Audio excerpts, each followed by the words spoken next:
Sige, ako na. Hi, Faith! Welcome home. Love, salamat sa pagpapatuloy sa kapatid ko, No worries, ano ka ba? Hanggat wala pa siyang trabaho dito sa Maynila, sagot ko muna siya. Salamat, ate. And kuya. At sa wakas, makakapag-propose na ako sa kuya mo. Ikaw? Magpo-propose ka kay kuya? Oo. Wala namang masama kung babae yung magpo-propose, di ba? Kakaisang taon nyo pa lang Matutulungan mo ba ako mamaya? Isa-surprise natin yung kuya mo. Ate, sigurado talaga ako na dito ko lang talaga yun nilagay. Sayang naman kung mawawala yung singsing na yun. Isang buwang sahod ko rin kasi yung halaga nun Sige, hayaan mo na. Siguro sa'yo na yun na hindi na muna ako magpo-propose.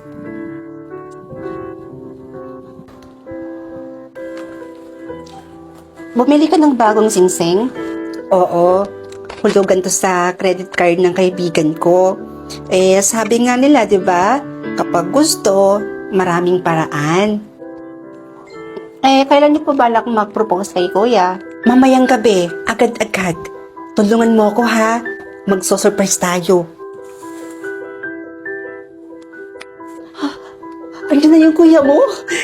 I-ready mo na yung banner tsaka ilaw At hawak ko na.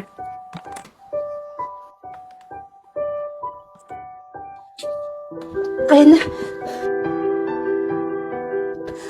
In 1, 2, 3, go. Will you marry me? Fred? Love! Tumawag ka ng ambulansya, bilisan mo! Dalhin natin siya sa ospital! Fred! Fred, gumising ka! Ayan na yata siya. Will you marry me?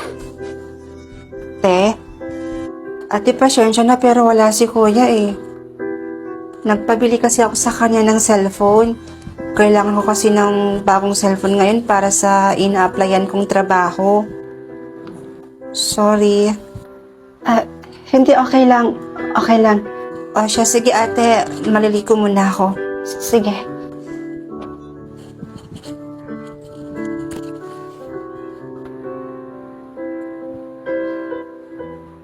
Ang laki na ng motel mo.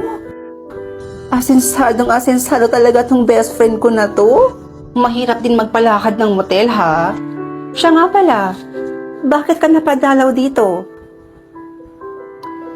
May problema kasi ako. Pakiramdam ko kasi tumututol yung kapatid ng jowa ko na mag-propose ako sa kuya niya. Walang karapatan niyang kapatid niya para tumutol sa inyong dalawa ni Jerome. Gusto mo ba tulungan kita? Wala naman akong gagawin mamaya. Takot lang yun sa akin. Tamo, sasampalin ko yun. Hay nako, siguraduhin mo lang. Bes, andyan na pala yung boyfriend ko. At kasama niya pa yung kapatid niya. Love, will you marry me?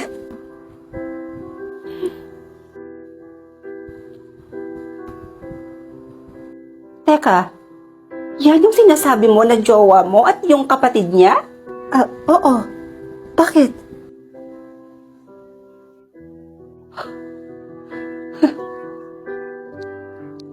Kaya pala tumututol. Bes, anong ibig mong sabihin?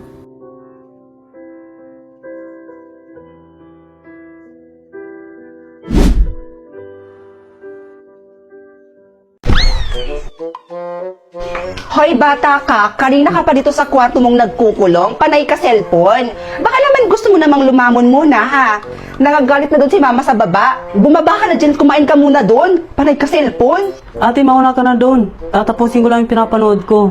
Alam mo Ryan napapansin ko, hindi ka na masyado lumalabas ng kwarto. Panay ka pa cellphone, para kang babae. Bayot ka ba?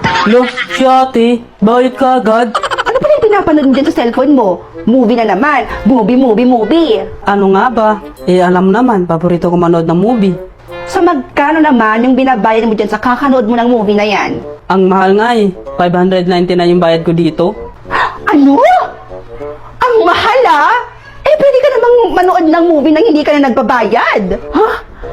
Ano app naman yan? Ang Melshort! Wow! Dito sa Melshort, napapanood mo na yung full episode ng lahat ng movie dito. As in, from episode 1 hanggang sa mag-the-end yung pinapanood mo. At eto pa, Ryan, hindi mo na din kailangan magbayad dito dahil lahat ng movie dito sa Melshort ay free mo lang mapapanood at wala pang ads. O, tingnan mo, ang dami mong pwedeng mapanood dyan at libre lang yan, Ryan. Tapos, wala ka pang problemahin na ads. Tapos, hindi mo na rin kailangan magbayad. Maka-download na nga ako niyan. Go! Mag-download ka na ng Melshort para makanood ka na ng free movies. Tapos hindi mo na papulimahing magbayad pa dahil hindi mo na kailangan magbayad at wala pang ads dito. What if di kami naghiwalay ng ex ko? Pero what if kami talaga? What if from ex to lover? Ay, What if naman kung kutungan kita? Kanina pa kita hinahanap, nandito ka lang pala. what if... Ay, umisa pa talaga, oh. What if? Are ate, bakit? Ano, bakit, ha? Matagal na kayong hiwalay ng ex mo, di ba? Pero hanggang ngayon, hindi ka pa rin makaget over? Ay, nako, kung ako sa'yo, what if kung gumamit ka na lang ng OFO app? Ofo? Ano yan ate? Sa OFO app, marami ka pang makikilalang gwapo, makaganda, cute. Kasing cute ko. Nako, makakatagpo ka pa doon ng green flag at pababait talaga yung tao doon. Kaya kung ako sa'yo, mag-OFO ka na. Wow, ang saya naman pala sa Ofo. Pero, what if... Ano naman ba what if mo? Joke lang. Ito na, gagamit na ako ng Ofo. O sige, mapauwi naman na ako eh. Nag-iintay na lang po ako ng jeep na masasakyan. O sige, bye.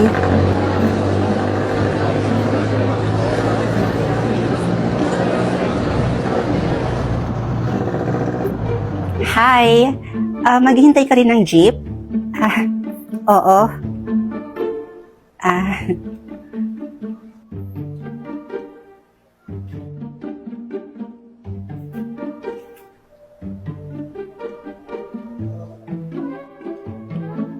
Miss, napapansin ko kasi na tingin ka ng tingin sa akin. May dumi po ba sa katawan ko or sa mukha ko? Sorry kung nakatingin ako lagi sa'yo. Ang ganda mo kasi. Thank you. Tsaka ang ganda rin ng kutis mo. Thank you ulit. Ang kinis-kinis mo pa. Talaga? At ang glowing din ng skin mo. Salamat. Sorry pero pwede ko bang malaman kung anong ginagamit mo? Wala naman akong masyadong ginagamit eh. Pero isa sa mga pinakaalam ko kung bakit ako ganito ka-glowing is dahil sa Asian body lotion na ginagamit ko. Wait lang, pakita ko sa'yo. Here, oh. Ayan. Lotion? Talaga? Lotion lang? Ay be, huwag mo ito masyadong nilalanglang lang. Dahil itong body lotion na ginagamit ko ay may SPF 30 siya. So ibig sabihin, hindi lang siya sa katawan pwedeng gamitin. Pwede din siyang gamitin sa ating face, pang sunscreen, nakas maka-protection to sa sun. Oh, I see. At di lang yun ha, FDA approved din siya, girl. So ibig sabihin, safe na safe siyang gamitin. Ang ganda naman ng lotion na yan. Saan ba yan pwedeng mabili? Kung gusto mo nito, click yellow basket and order now. Letter A? Teka, bakit letter yung napunta sa akin? Di pa dapat number lang? Mapapasok na po ako sa school. O anak, ano yung nasa lieg mo? New fashion po ito, ma. Opo. Ano namang number ang nakuha mo, anak? Number 5 po, ma. Number 5? Siya. Sige, okay na rin yan. Wow! Bes? Ay, Bes, nandyan ka pala. Busy ah. Ano yung pinapanood mo? Nanonood kasi ako ng The Manipulated dito sa cellphone ko. Saan ka nanonood? Sa Look ako nanonood ng mga movie kasi marami kang pwedeng mapanood dun ng mga movies. Tapos, libre mo lang din siyang mapapanood. Ay nga pala, Bes, tingnan mo. Number 8 yung nakuha ko. Ay, wow, ang taas naman. Correct. Ikaw pala. Anong number yung nakuha mo? Number 5. Okay na rin yun, Bes. At least meron. Pero bakit parang nakatago? Alisin mo kaya yung nasa leeg mo, Besh? Patingin nga ako. Ay, teka. Teka lang, Bes. Ipapakita ko rin naman to sa'yo eh. Pero, mamaya na lang. Ay, sus? Pwede rin naman ngayon eh. Patingin nga ako. Uy, teka lang. Ito naman eh, ang kulit mo naman eh. Sabi ko, mamaya na. Tsaka, tayo na kaya, pumasok na tayo. Oh, anong oras na rin kasi eh. Baka malate pa tayo. Halika na, sumabay ka na sa akin. Ay, nako. Hoy! Ay, awa! Ay, pasensya ka na ha. Kuya, guard naman. Nakakagulat naman po kayo. Nga pala, saan ka pupunta? Saan pa po ba? Di papasok ng school. Sandali, huwag ka munang dumiretso sa room nyo dahil lahat ng estudyante pinapapunta sa gym. Kaya ikaw, pumunta ka na rin doon para matingnan na rin kung anong number ba ang nakuha mo. Sige po. Sa susunod po huwag naman kayong manggulat. Nakakaloka kayo. Huwag ka kasing kape ng kape. Guys, dito daw pumunta yung nakakuha ng number 4. Guys, kung sino po yung nakakuha ng number 8, dito daw po kayo pumila. Uy, grabe no. May nakakuha daw pala ng letter. Kaya nga eh. Sino kaya yun? Diyos ko, ako na yung susunod. Bakit parang kinakabahan ako? Ako lang kasi yung naiiba dito eh. Ba't kasi later yung napunta sa akin? Okay, next. Diyos ko, Lord. Lumapit ka pa dito eh, di kita maabot.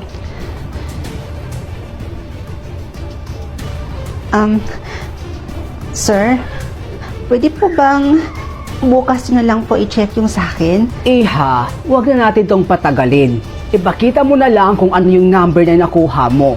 Dahil nagmamadali ako. Sige po.